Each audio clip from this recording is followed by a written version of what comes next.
안녕하십니까. KBWM 스타자문단 정주용 세무사입니다. 10월의 생활세금과 법률 시작하도록 하겠습니다. 오늘은 건강보험료에 대해서 좀 다뤄볼까 하는데요.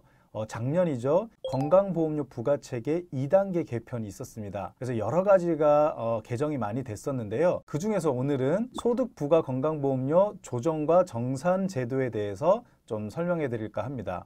2022년 9월 건강보험료 부과체계 개편으로 지역가입자 등이 폐업, 퇴직 등의 사유로 소득이 감소한 대상자가 공단의 건강보험료 조정 신청을 하게 되면 다음 해 11월에 그 조정한 연도의 확정소득으로 정산하여 그 차익을 부과하고 또는 환급하는 제도가 새로 생기게 됐습니다. 자, 이 내용은 뒤에 가서 조금 자세하게 다뤄보고요. 자, 설명에 앞서 건강보험료를 간단하게 요약을 한번 하고 넘어가 보겠습니다. 우리 건강보험료 같은 경우에는 직장가입자, 피부양자, 지역가입자 이렇게 셋으로 구분되고요. 지역가입자의 경우는 직장가입자 또는 피부양자가 아닌 모든 사람들이 지역가입자이기 때문에 이 부분부터 설명드리면 건강보험료는 소득이랑 재산에 대해서 부과를 하더라. 소득에 대해서는 장기요양보험과 합쳐서 한 8% 정도 부과된다라고 보시면 되고요.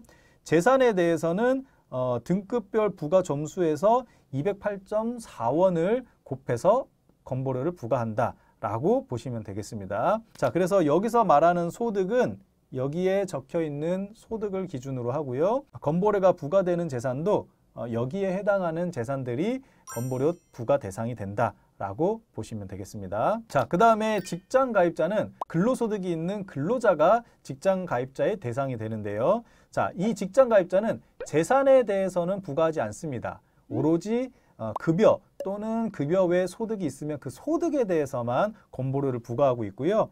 자, 기본적으로는 월급에서 8% 정도 곱한다고 보시면 될 것 같고요. 이때는 본인이 50%, 그 다음에 사용자가 50% 반반 부담을 하는 겁니다. 자, 그런데 급여 외에 다른 소득이 있을 수 있잖아요. 그렇죠? 그 소득이 있는 부분만큼은 지역보험료에 상응하는 보험료를 추가로 걷게 되는데 보수 외 2천만 원까지는 봐주는데 2천만 원을 초과하게 되면 월에 해당하는 금액에서 8% 정도 건보료를 추가로 내게 됩니다. 이때는 급여가 아니기 때문에 본인이 100% 부담을 하게 되는 거겠죠. 자, 그 다음에 피부양자가 있는데 직장가입자에 부양을 받고 있는 사람이다 라고 하면 피부양자로 등록이 가능합니다. 그때는 소득과 재산 요건을 모두 충족해야 되는데요. 연소득이 2천만 원이 안 돼야 되고요. 그리고 사업소득도 없어야 됩니다. 물론 사업자가 없지만 사업소득이 있는 경우는 500만 원까지는 좀 봐주고요. 그 다음에 재산도 재산세 과표가 5억 4천이 안 돼야 돼요. 다만 나중에 고령이어서 소득은 없지만 이뤄낸 재산은 일부 또 있을 수 있잖아요. 그래서 9억까지 봐주기는 하는데 이 9억 이하일 때는 연소득이 2천이 아니고 1,000만 원 이하일 때는 재산세 과표가 9억까지도 조금 범위를 늘려놨다라고 보시면 되겠습니다.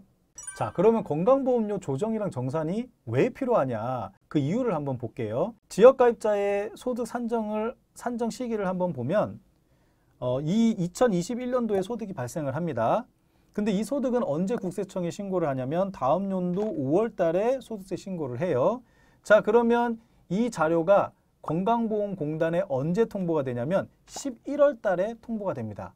그러면 건강보험공단에서는 2022년 11월이 돼서야 비로소 21년 소득을 알 수 있는 거예요. 그래서 2022년 11월부터 1년간은 21년 소득으로 건강보험료를 부과할 수밖에 없습니다. 자, 같은 논리로 본다면 2023년 11월부터 2022년 소득을 가지고 또 1년치 건보료를 계산을 하게 됩니다. 자, 이렇게 되면 2023년에 건강보험료를 내는데 그거는 언제 소득으로 내냐면 10개월치는 2년 전 소득으로, 그 다음에 2개월치는 1년 전 소득으로 건보료를 낸다라는 겁니다. 일단은 금액이 차이가 발생을 하죠. 자, 그런데 만약에 2023년도에 폐업이나 퇴직을 했다고 가정을 해보세요. 그럼 더 이상 23년도에 소득이 없음에도 불구하고 21년도와 22년도에 소득이 있었다는 이유만으로 23년도에 건보료가 계속해서 나오게 되는 불합리한 문제가 생기죠. 그래서 폐업과 퇴직을 하는 경우 더 이상 소득이 없으므로 건강보험료를 조정을 해줘야 되는 이유가 발생하게 됩니다. 또는 2023년에 소득이 만약에 급감했다. 그렇게 되더라도 21년과 22년에 소득이 컸던 금액으로 건강보험료가 나오고 있기 때문에 이 경우에도 사실은 조정이 필요하게 되는 거죠. 그래서 이 시기의 차이로 인해서 건강보험료 조정이 필요하다라고 보시면 되겠습니다. 자, 그런데 이제 공적연금의 경우에는 국세청으로부터 자료를 받는 게 아니고 연금공단으로부터 자료를 받고 있기 때문에 작년 자료를 바로 받아서 22년 소득으로 부과를 하고 있고요. 그 다음에 이제 아까 소득 외에 재산에 대해서도 건보료를 부과한다고 했는데 우리 재산세는 매년 6월 1일을 기준으로 재산세를 부과를 하기 때문에 이때 재산을 파악하게 됩니다. 그러면 이제 공단에서는 지자체로부터 자료를 넘겨받아서 소득이랑 똑같이 11월부터 1년간 22년 6월 1일 현재 갖고 있던 재산을 기준으로 건보료를 계산을 하는데 이때도 마찬가지.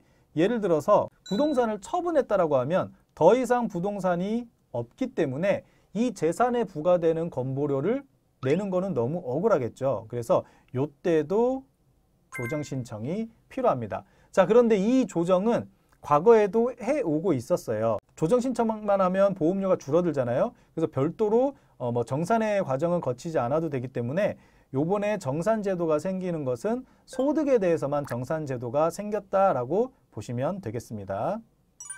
자, 그래서 소득에 대해서만 정산을 해주는데 보험료 조정과 정산제도에 대해서 설명을 좀 드리면, 자, 직장가입자는 보수 기준으로 계산하고요. 지역가입자는 소득과 재산 기준으로 보험료가 부과된다.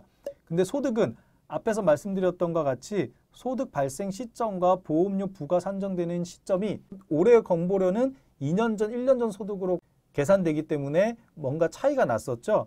자, 그럼에 따라서 폐업 등의 사유로 소득활동이 중단되거나 소득이 감소되는 경우에는 보험료 조정이 필요하더라. 그리고 재산도 처분 등 소유권 변동 사항이 있을 때 조정이 필요하더라라는 것이죠. 자, 그래서 재산의 경우에는 조정해 주는 것으로 마무리가 됐고, 소득은 올해 소득이 파악되는 그 시기에 소득을 가지고 다시 정산해 줘야 되는 이유가 생겼는데, 자, 모든 소득을 해주지는 않습니다. 조정과 정산은 사업가 근로소득만 해주기 때문에 우리가 알고 있던 이자, 배당, 연금, 기타 소득은 조정이 불가합니다. 자, 그리고 폐업 등을 하거나 아니면 사업 근로소득이 낮아진 자가 조정 신청을 할 수 있고요. 일단 조정 신청은 하되 다음 해의 11월에 국세청에서 소득이 확인되면 다시 올해 소득을 산정해서 사후에 정산을 하는 제도를 시행을 하게 된 것이죠.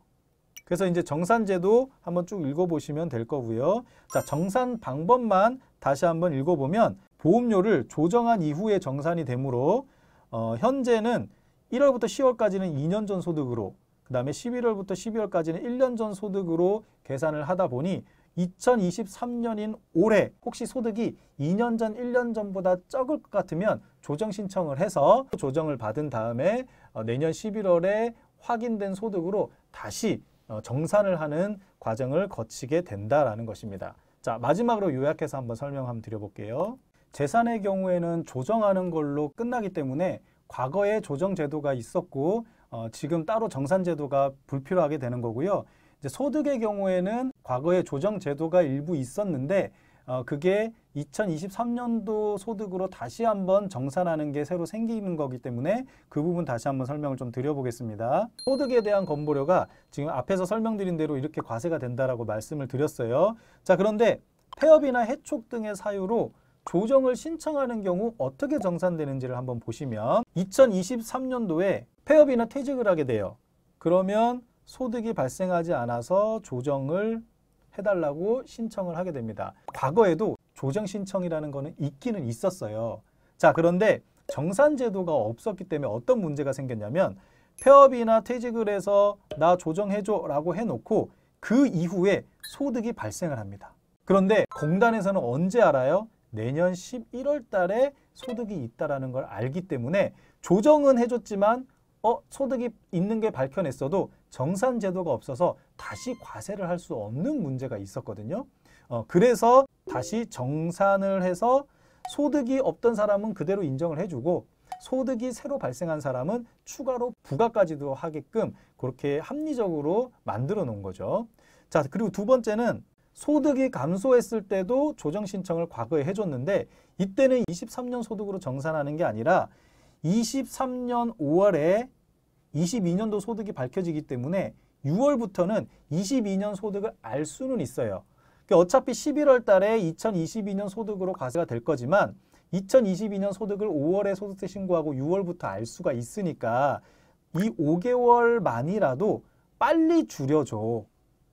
2년 전 게 아닌 1년 전 2022년 소득으로 빨리 반영해줘라고 요 조정만 가능했었어요. 그런데 그 조정도 진정한 조정이 아니죠.